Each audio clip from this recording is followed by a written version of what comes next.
Now, when you have a blockage of a blood vessel and that oxygen and nutrients are not getting to those brain cells, they only have a little bit of time before they lose the ability to function, and they can actually die pretty quickly within a matter of minutes without getting that oxygen and nutrients that they need. They're actually now categorizing or looking at Alzheimer's disease being vascular dementia, a disease of the blood vessels of the brain. Any part of the brain that has any function, if that part of the brain is damaged, then that specific function will be lost. Hi, everybody. Welcome back to the show. It's Louisa Nicola. I'm a neurophysiologist and human performance coach. Strokes are not just medical emergencies. They are public health issues that require immediate action. These events occur when blood flow to the brain is disrupted, causing severe brain damage. Alarmingly, women are disproportionately affected, facing higher incidence rates and more severe outcomes. In fact, team, this gender disparity highlights the urgent need for focused research and healthcare policies to address the unique risks women face. To amplify this conversation around stroke prevention, treatment, and the systemic inequities that aggravate these health outcomes, I have brought on a board-certified neurologist, Dr. Braydon Dymm. He is a very well-accomplished physician who specializes in cerebrovascular disease and stroke care. He has made significant research contributions with publications in respected journals like Neurology and Stroke. So in this episode, you're going to learn all about stroke care, prevention, the differences between ischemic and hemorrhagic strokes. And we're also going to learn about the gender disparities. You're going to learn the risk factors and how to prevent the onset of a stroke. Let's welcome Dr. Braydon to the show. Strokes are primarily characterized into ischemic and hemorrhagic types. Ischemic strokes, which constitute about 88% of all strokes, occur when a blood clot blocks or narrows an artery leading to the brain, often due to atherosclerosis. Can you take us through the pathology of an ischemic stroke? Sure. So ischemic strokes, like you mentioned, are definitely the most common. And that happens due to a blockage in the blood vessel. And that can be due to a number of different reasons. So there's multiple different types of blood vessels. So we have arteries, which are the muscular blood vessels that take blood away from the heart to organs like the brain. And then there's veins, which take blood back to the heart. Now, most of ischemic strokes happen due to blockages in those arteries, which is the blood vessels leading up to the brain. And that blocks off the blood flow to those little tiny blood vessels called capillaries, which allow blood and oxygen and nutrients to feed those brain cells. Now, when you have a blockage of a blood vessel and that oxygen and nutrients are not getting to those brain cells, they only have a little bit of time before they lose the ability to function, and they can actually die pretty quickly within a matter of minutes without getting that oxygen and nutrients that they need. Now, there's a lot of different reasons why somebody might form a blood clot, and we actually divide strokes into different buckets depending on the cause that we think happened. Now, those causes include things like atrial fibrillation. So atrial fibrillation is pretty common amongst the elderly, and that happens due to the heart not pumping effectively. Specifically, the top chambers of the heart are not pumping effectively, and that leads to the blood in the heart slowing down. And when blood slows down, it's easier for that blood to form into blood clots. The blood clots are when the liquid blood coagulates into solid objects. And that blood clot, if it gets into the bottom of chamber of the heart, that can be pumped up into the brain, and it can block off some of the major arteries that feed majority of the brain, and that can often lead to some of the most severe strokes. There's a lot of other types of strokes or causes of stroke, and those include large blood vessel strokes or large artery strokes. One type of large artery stroke is called carotid stenosis, and the carotids are the blood vessels that are in the neck and supply the majority of the front part of the brain. Now, if that becomes narrowed, then not enough blood flow can get to that part of the brain, And if your blood pressure drops, that can lead to symptoms.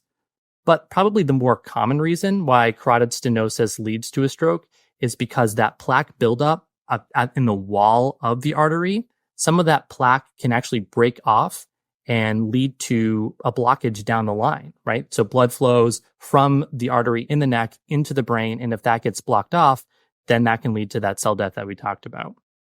That is so interesting. So many things just came up. First of all, as we age, our arteries tend to narrow just due to the natural aging of our heart and our arteries. Is that correct as well? So unfortunately, that is true. That's not a natural part of aging. It's not a normal part of aging, but that happens due to risk factors that accumulate, leading to damage to the blood vessel wall, which then leads to plaque formation and narrowing. Now, in a perfect world, as we age, we wouldn't have those things, but it is very common. So you've got the arteries, and then you've got the veins, and you've got the capillaries. Now, capillaries are different to arteries because the arteries actually have, like you mentioned, the smooth muscles. So they've got muscles. That's why they're like pipes, like pumps.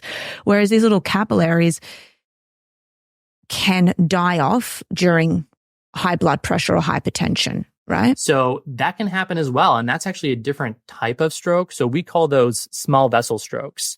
Small vessel strokes happen when those small little blood vessels that are really invisible to the naked eye, even with advanced imaging, which live deep in the brain, when those shut down due to that accumulation of risk factors like high blood pressure and cholesterol and diabetes, then those, it's like roads leading to a city. And if that can't get there, then there's a blockage, and that leads to damage to that part of the brain. But you can't. So my father back in 2019, he has AFib, and he wasn't taking his medication, and he ended up, having an ischemic stroke, and that was in the right temporal lobe. And he's had some, he's great. I've just seen a decline in his cognition, and he's got some, his lower limbs on his left side are not functioning as well either. And his was mainly due to AFib. But if we actually look at the differences between the arteries and these little capillaries, let's just say these capillaries, they end up dying off. When they die off, is it true that if they are supplying a certain aspect of the brain, even if they're minor, deep, every single neuron in the brain needs blood flow to function. And if it doesn't get blood flow, that neuron will die. It ends up being,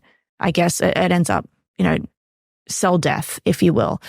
So is that how we end up with these neurodegenerative diseases over time? I'm really sorry to hear about your father there. And I think that you're right that, this type of stroke can affect part of the brain, and any part of the brain that has any function. If that part of the brain is damaged, then that specific function will be lost. And so there's many different parts of the brain, like you mentioned. The right temporal lobe can be involved in things like language interpretation and, how we hear and speak and things like that.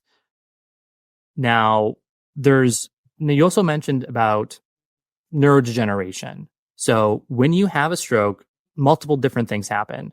So not only is there that immediate damage, which leads to that loss of function, there's also a lot of inflammation that occurs.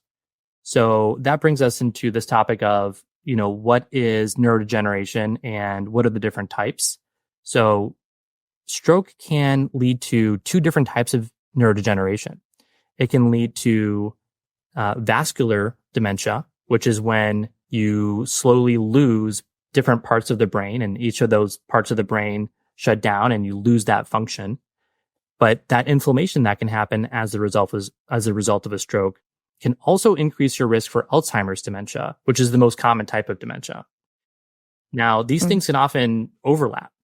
So when you have a stroke, not only are you losing that part of the brain, but you're also causing the inflammation, and you're having this overlap syndrome of Alzheimer's dementia and vascular dementia. They're actually now categorizing or looking at Alzheimer's disease being vascular dementia. It's a disease of the blood vessels of the brain, which, really just even emulates the fact that preventative measures such as diet, exercise, and sleep are absolutely fundamental to the health of the blood vessels. So I guess, as you're speaking, it's even more clear to me that preservation of blood vessels is important. Absolutely. I think that brings us back to this earlier point, which is an ounce of prevention is really worth a pound of cure. So if we can preserve our blood vessels as we get older and prevent that damage that leads to plaque buildup and the narrowing, then we can really go a long way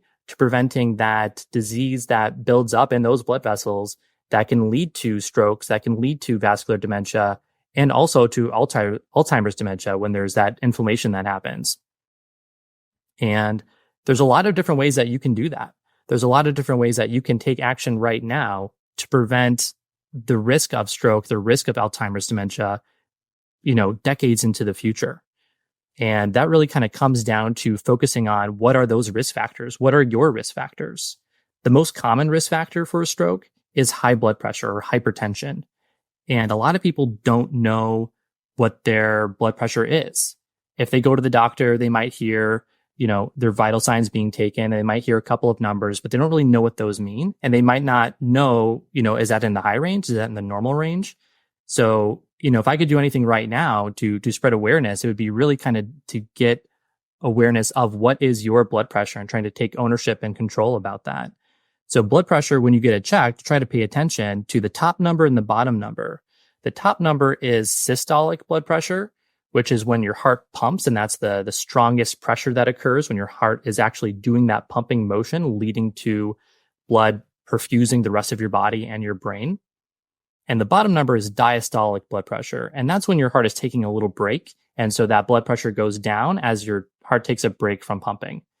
Now, the best blood pressure to have, especially for stroke patients, is going to be in the normal range, which is, going to be less than 130 of the systolic blood pressure, that top number, over 80, the diastolic number, that bottom number. So if you have a less than 130 over 80, that's usually a really good blood pressure.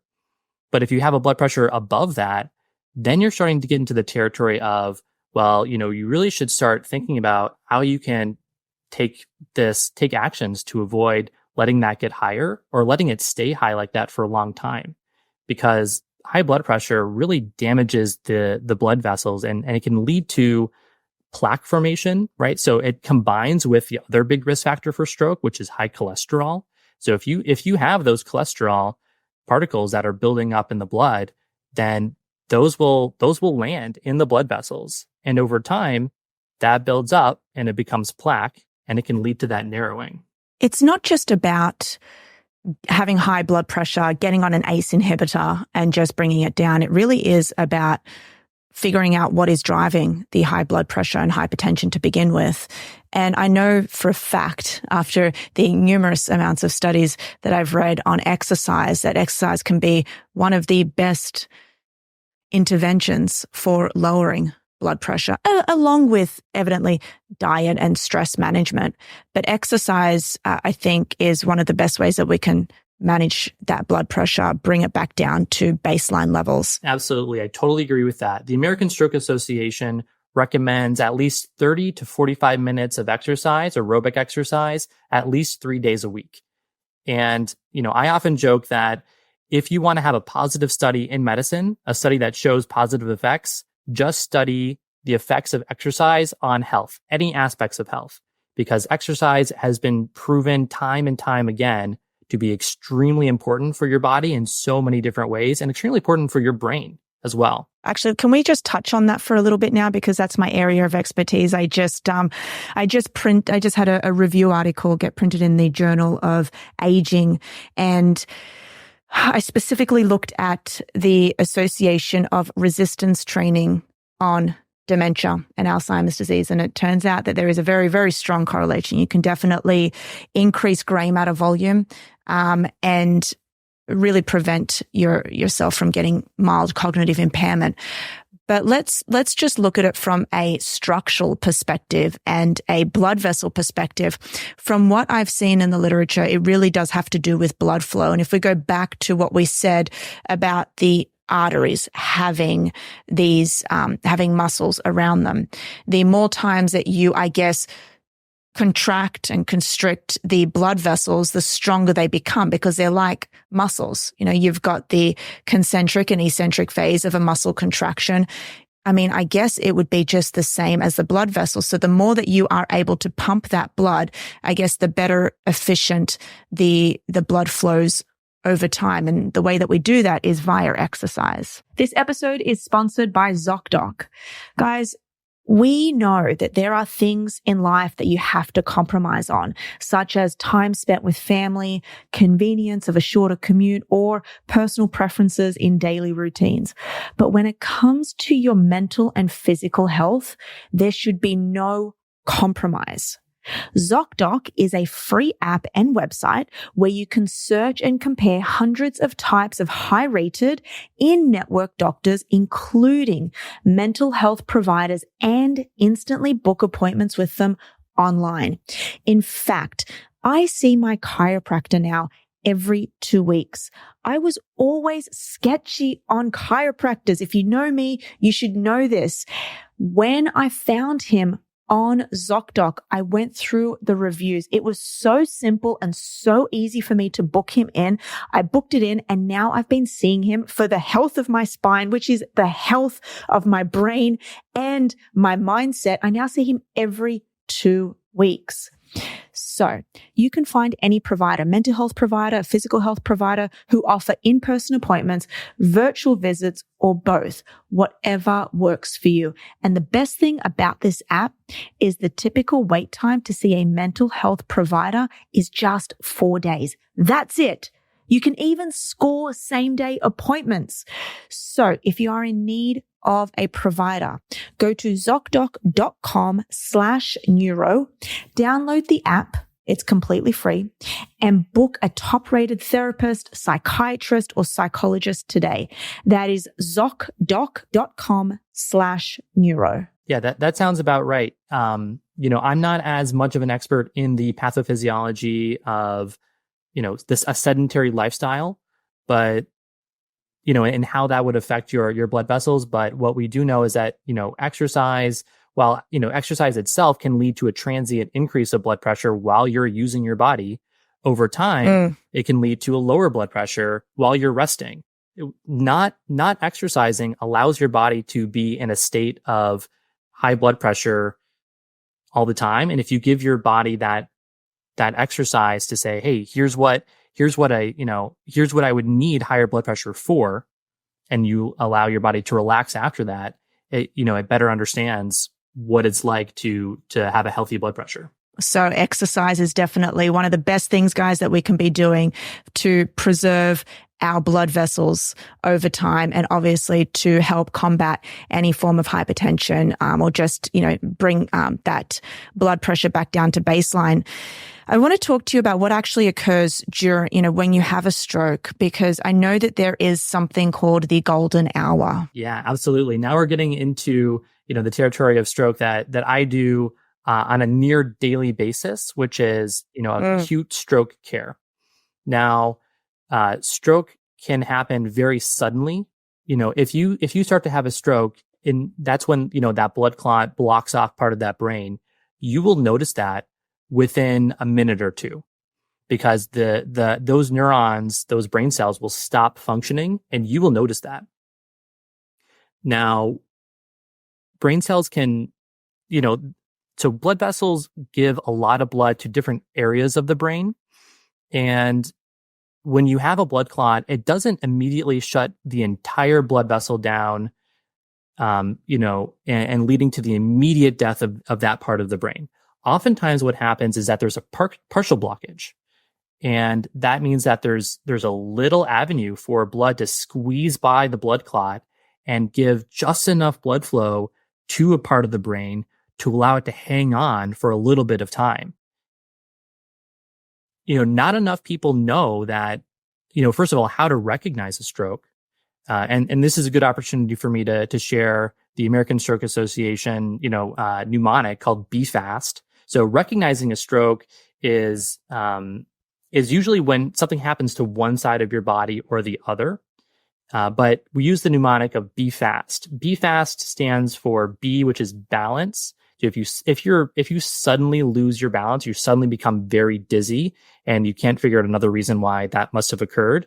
It could be due to a stroke.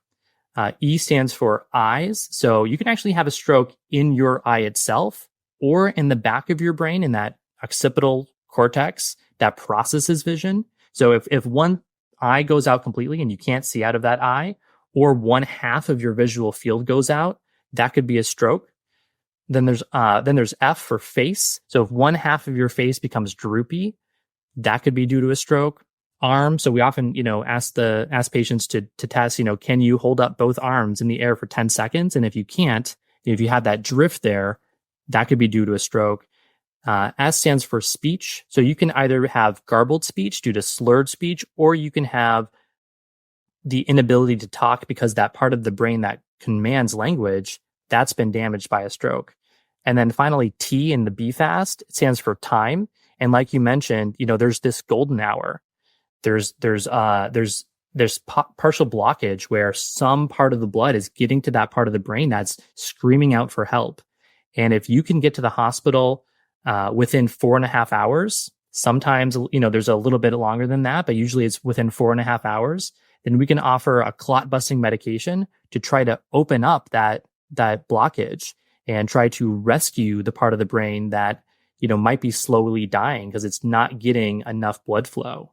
What's that called? The IV medication? Yeah. So the IV medication, it used to be in the 90s, it used to be TPA or Alteplase. TPA. Yeah. Yes. But now across the country and across the world, really, they're moving over to it's not that newer, but it's a newer process where we're moving to tenecteplase. And the advantage of using this new one, tenecteplase, is that it's easier to administer. One problem with TPA was that you'd have to give 10% of it as a push, and then 90% of that medication you would have to, hang in a bag and let it drip for an hour. So, you weren't getting it all at once. It was taking a little bit too much time and taking a lot of resources as far as, nursing to administer. But this new one, this tenecteplase, you can push that immediately and get all of that into your system, because as we say, time is brain. The faster that you can open up that blockage, the more blood cells that you can rescue. Why is it that you can do tenecteplase via a push rather than the TPA? This episode is sponsored by Momentous Supplements. You may assume that you're getting everything your body needs from your diet or a simple green juice, but I recently discovered that most people, including myself, are still short on essential nutrients our body needs to function at our best. So I have been taking Momentous Creatine, omega-3, and protein daily to ensure that all of my bases are covered. If you follow me on Instagram, you know that I am a huge proponent of 5 grams a day of creatine and 2 grams of EPA and 2 grams of DHA daily. And according to my body weight, I am doing 110 grams of protein per day. Now, supplements can feel like a dirty word, and navigating the space can be daunting due to the lack of trust and transparency. But I've come to learn that I can trust Momentous. This is why I'm actually an advisor to the company. And Momentous makes the decision so much easier for me because my trust in the products are very, very high due to their dedication to working with the best, from their collaboration with experts to their unparalleled commitment to only using the highest quality ingredients possible. And also they have invested heavily in their third-party testing. So there's a reason why the world's best athletes and experts use and help develop Momentous products. So if you're like me and you want to take supplements that are made by and used by the best in the world, go to livemomentous.com and use code NEURO to get 32% off your first subscription order. If you don't feel like subscribing, you can still use my code to get 20% off all of my favorite products. That is livemomentous.com with code NEURO. That's actually a great question. I don't have a good answer for you. That has to do with, the pharmacokinetics and the pharmacodynamics. But I don't really know exactly why that's the case. That's really interesting. But I do recall TPA, and then obviously, so you've got anticoagulants, you've got antiplatelets. What's the difference between the two? Sure. So when it comes to trying to prevent a stroke, so we just talked about acute stroke management, which is what happens when a stroke happens. And when patients are in the hospital with a stroke, I always like to answer the 3 questions. Those 3 questions are, why did that stroke happen? How can we prevent this stroke from happening again? And then how can we get you through this, right? How can we help you recover from that stroke? So we talked a little bit about why a stroke might happen, but let's talk about how we can prevent a stroke. So prevention, like we mentioned, a large part of that is managing and controlling your risk factors. But as a stroke doctor, a lot of what I have to do is decide what type of blood thinner might be the best for you. Now, blood thinner is, a casual term for any kind of medication that would reduce your risk of forming a blood clot. Sometimes blood thinner is really reserved for a more powerful type of medication called an anticoagulant. An anticoagulant is a type of medication that it makes it harder for your blood to form into blood clots. It makes it harder for that liquid to become solid. There's another type of medication called antiplatelets, like you mentioned. Antiplatelets, everyone knows medication aspirin. Aspirin, sometimes people take this for pain, but we prescribe it in stroke prevention to try to help the platelets from sticking together because blood clot formation and platelet stickiness, both of those can lead to, blockages in the brain. Now I'd love to move on and talk about the more devastating hemorrhagic strokes and talk about why they are so much more debilitating than ischemic strokes. So hemorrhagic strokes result from a ruptured blood vessel within the brain, causing bleeding and increased pressure on brain tissue. And if I'm not mistaken, the number one, symptom of that is a splitting headache. Right. So ischemic strokes, which are the most common type of stroke, about 87% of strokes are ischemic. Then there's hemorrhagic strokes, and only about 13% of those are hemorrhagic strokes, which is really when a blood vessel ruptures and there's a bursting of that, and blood is going where it's not supposed to go. It's supposed to go to the brain cells. Hemorrhaging. Right. and is really awful because, not only is blood building up in the wrong part, it's not going to where it's supposed to go. And that, like you mentioned, can be very painful. Now, ischemic strokes, they often don't lead to pain. So a lot of patients don't recognize that they're having an ischemic stroke because it's not painful. The brain cells themselves do not have pain receptors, right? We did not evolve to have that capability. That's why we can do open brain surgery with an awake patient. That's exactly correct. And I've seen those, and those are really amazing. When you're mapping out the parts of the brain with language, Yeah. I'll interject there. I'm an intraoperative neurophysiologist, so I go into brain and spinal surgery, mainly neuro-oncological cases, brain tumors, etc. But I've done an awake patient, and I've got to tell you, it was scary to see. Not scary, but it's like, I'm talking to you, but I can also see your brain. Yeah. So yeah, it's unbelievable. It really is. It's really one of the most amazing things that we can do, and And that's because the brain cells themselves don't have those pain receptors. Now, when you have a hemorrhagic stroke, you do feel pain, and that's different. And that's because we actually have layers inside the skull called the meninges, and the meninges, kind of surround the inside of the skull, and those do have pain receptors, and those are maybe thought to be, a primary cause of headaches, just kind of common headaches or migraines. But if you have a lot of pressure built up inside the brain, that can push on the meninges as well. And those meninges are really what's causing that splitting headache that leads to stroke recognition or hemorrhagic stroke recognition. Now, the medications for that would primarily be the same, correct? And the entire stroke care after that would be the same as ischemic. Thank you, Inside Tracker, for sponsoring this episode of the show. We talk all the time about optimization, and you can do a whole bunch of things through diet exercise, and proper sleep. But if you aren't measuring the impact that it has on your body, then you are missing out. Inside Tracker provides you with personalized plans to improve your metabolism, improve your sleep, optimize your health for the long haul. And most importantly, it analyzes your blood and your DNA. So you have to understand where your biomarkers are. For example, ApoB. This is an extremely important biomarker. It's linked to cardiovascular disease. You must know these numbers if you care about living well and living long. So Inside Tracker is an easy way to get these things done.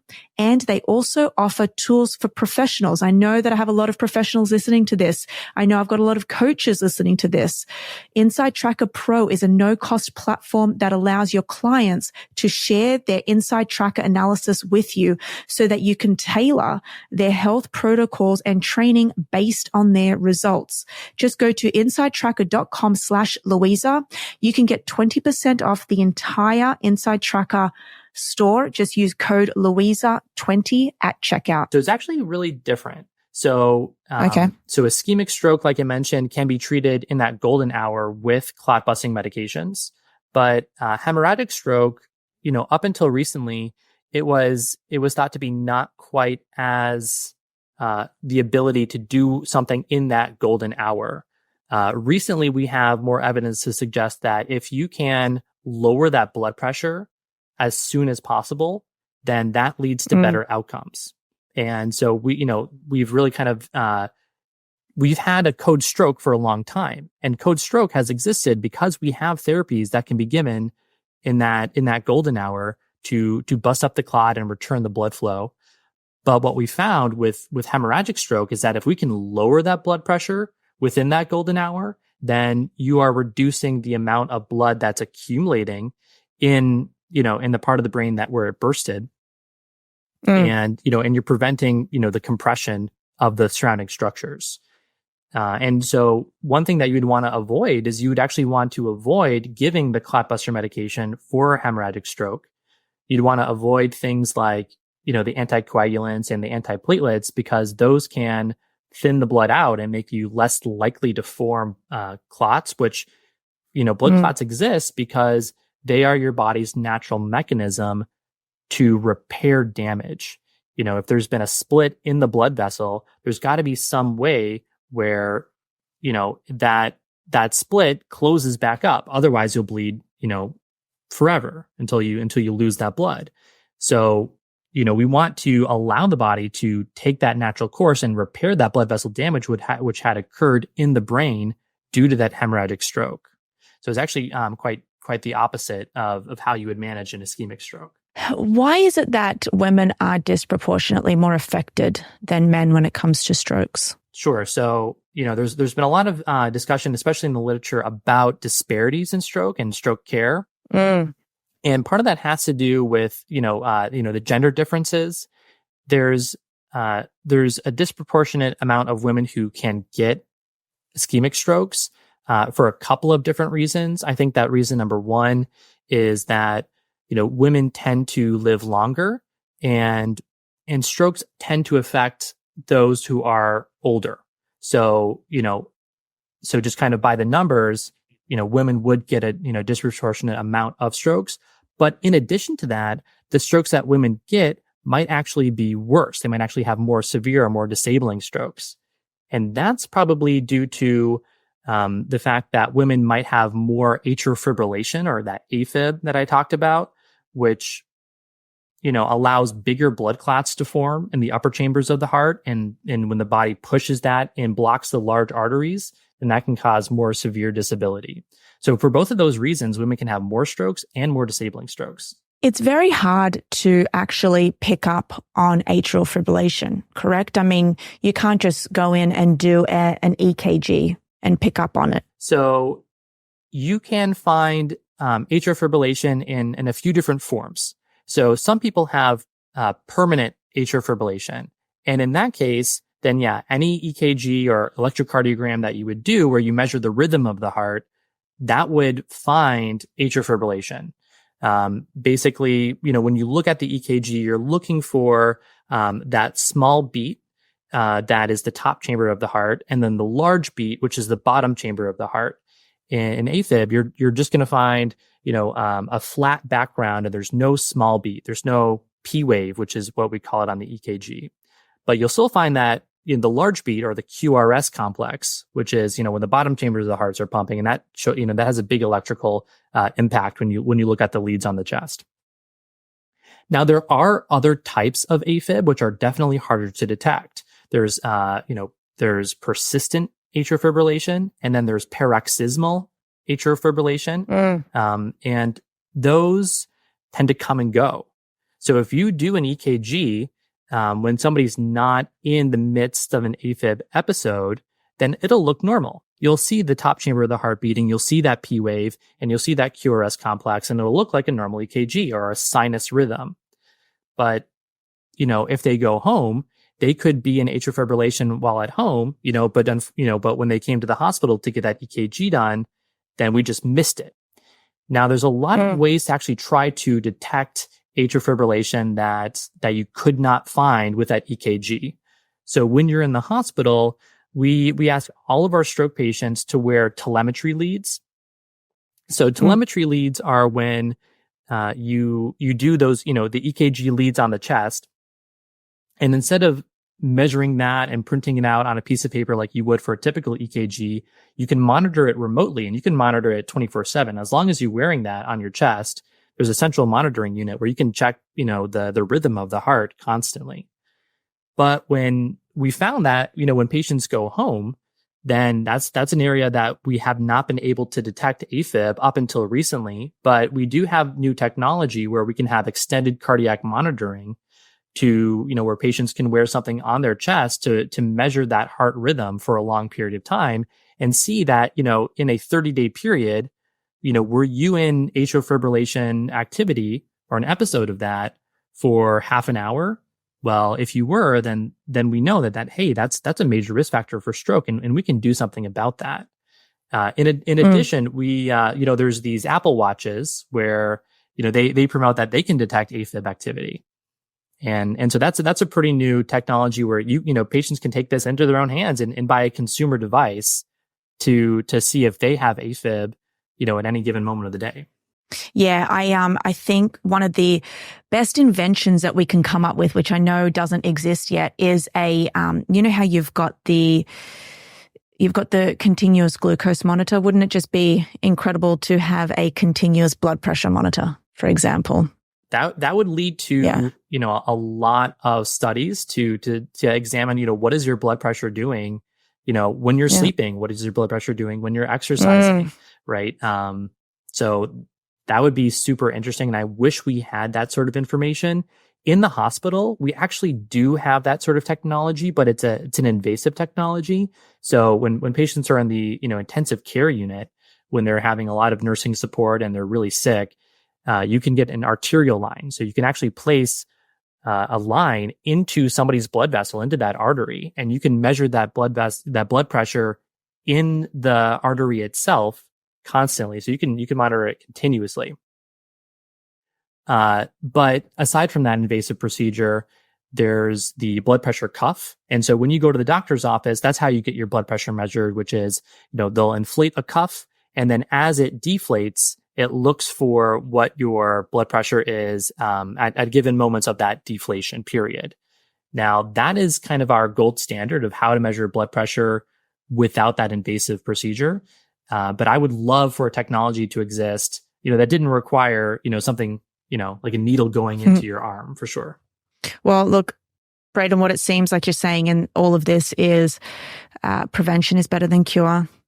As long as we're sleeping well, we're exercising continuously throughout our weeks. You mentioned the Stroke Association, American Stroke Association recommends the 45 minutes by 3 times a week of moderate to vigorous, I believe. Well, that's what the CDC recommends, but any form of exercise is good. And then, especially as it relates to strokes, it is lowering stress and stress management as well. But that has been really wonderful. Thank you so much for sharing all of your insights and your publishing work as well. So where can a lot of people find you and read your work? Sure. So you can search for my name on PubMed, which is the literature search. You can also find me on social media. I'm on X, or formerly known as Twitter, and my handle is Braydon Dymm, just with no spaces or dashes. And like you mentioned with my research, so I published on stroke and stroke epidemiology, which is the study of how stroke exists in a population. And the most recent study that I published was about stroke and post-stroke depression. And I think this is a really important topic that not a lot of people talk about enough, which is, stroke is it's a debilitating, disabling disease. Not only is stroke one of the leading causes of death, it's the third leading cause of death in women and the fifth leading cause of death in men. But it's also the number one cause of acquired disability in adults. And that disability leads to a lot of downstream effects in the economy and in patients. If you're not able to do the things that you used to be able to do, then not only are you not able to do your job and contribute, but you're also going to need help sometimes with your daily activities. And we looked at post-stroke depression, specifically in a subtype of stroke called small vessel stroke. Small vessel stroke is when those small blood vessels that are deep in the brain, invisible to the naked eye, those shut down. And, by definition, they're small, but they can still lead to disability. They can still be, a very severe effect. And so we looked at if small vessel stroke was a different type of stroke enough to cause a difference in that rate of post-stroke depression. So post-stroke depression is fairly common, and it can exist in, up to a third of patients, at any time after their stroke.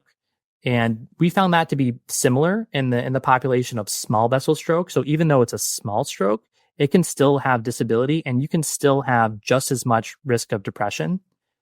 We also looked for factors that was associated or predictive of who's going to get depression after this type of stroke. And we found that women in particular are at higher risk for post-stroke depression. And so that really kind of calls out this need to screen, patients after their stroke and say, are you having symptoms of depression? Are you feeling, no energy or really down or hopeless? Because post-stroke depression is still something that you can treat. It's something that, we really need to be more aware of. And not only should we ask patients to speak up, but we also need to ask them specifically and screen them specifically, and especially women who are at higher risk of this. They're about twice as likely to get post-stroke depression as compared to men. Unbelievable. I'm going to link that I'm going to link that below so people can go and read. But thank you so much, Braydon, for being part of the Neuro Experience podcast. Thank you so much for having me.